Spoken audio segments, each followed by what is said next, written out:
जय हिंद बच्चों। आज हम मेडिवल हिस्ट्री के एक इम्पॉर्टेंट कैरेक्टर की के बारे में समझेंगे। जो सबसे पहले कैरेक्टर हमें देखने को मिलता है कि वह कैरेक्टर सबसे पहले एक स्लेव था। स्लेव का मतलब वह गुलाम था और गुलाम से वह सुल्तान तक का सफ़र तय करता है। तो इस बच्चे का एक हमें कहानी कंप्लीट करना है। यह बच्चा जिस बच्चे का नाम कुतुबुद्दीन ऐबक है और यह मोहम्मद गौरी यह वहाँ के सुल्तान मोहम्मद गौरी थे। वहीं पर यह जो बच्चा है वह कुतुबुद्दीन ऐबक था। अब कुतुबुद्दीन ऐबक एक गुलाम लड़का था जिसको वहाँ पर क्या होता था कि वहाँ पर देखने को मिलता था कि ऐसे गुलाम को बेचा जाता था मार्केट में। तो मार्केट से गौरी ने कुतुबुद्दीन ऐबक को परचेज कर लिया। जब परचेज कर लिया था तो देखने को मिलता है कि इस लड़के के अंदर बहुत टैलेंट था। बहुत इस बच्चे के अंदर बहुत टैलेंट था और यह इस तरीके से टैलेंट की वजह से ही ये बच्चा बहुत ही जल्द में कुछ ही टाइम पीरियड में हॉर्स राइडिंग जैसी एक्टिविटी और वॉरफेयर जैसी एक्टिविटी को बहुत अच्छे से सीख लेता है। घुड़सवारी बोलते हैं हॉर्स राइडिंग को, और वॉरफेयर मतलब कि युद्ध लड़ने की कला। तो इस छोटे से बच्चे ने बहुत ही जल्द में यह सारी एक्टिविटी बहुत ही जल्दी तरीके से सीख लिया। और सीखने के बाद में यह देखने को मिलता है कि यह बच्चा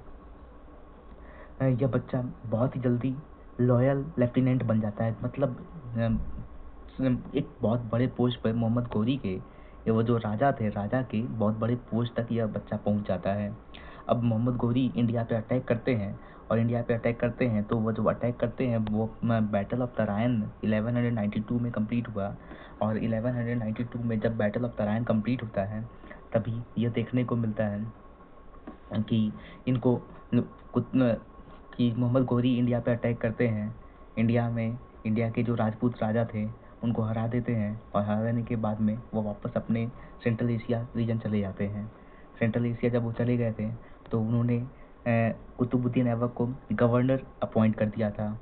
और कुतुबुद्दीन ऐबक को गवर्नर अपॉइंट कर दिया था तो वहाँ से यह देखने को मिलता है कुतुबुद्दीन ऐबक ने सबसे पहले 1206 में स्लेव डायनेस्टी की शुरुआत की। स्लेव डायनेस्टी गुलाम वंश जिसको बोलते हैं। तो इनका कार्यकाल तो ज़्यादा टाइम का नहीं रहा। 1206 से 1210 तक का टोटल इनका कार्यकाल हमको देखने को मिलता है। 1206 के बाद जब ये पावर में आ गए थे तो पावर में आने के बाद से इन्होंने जैसे कुतुब मीनार को बनवाना स्टार्ट कर दिया, कुव्वत अल इस्लाम को बनवाना इन्होंने स्टार्ट कर दिया था।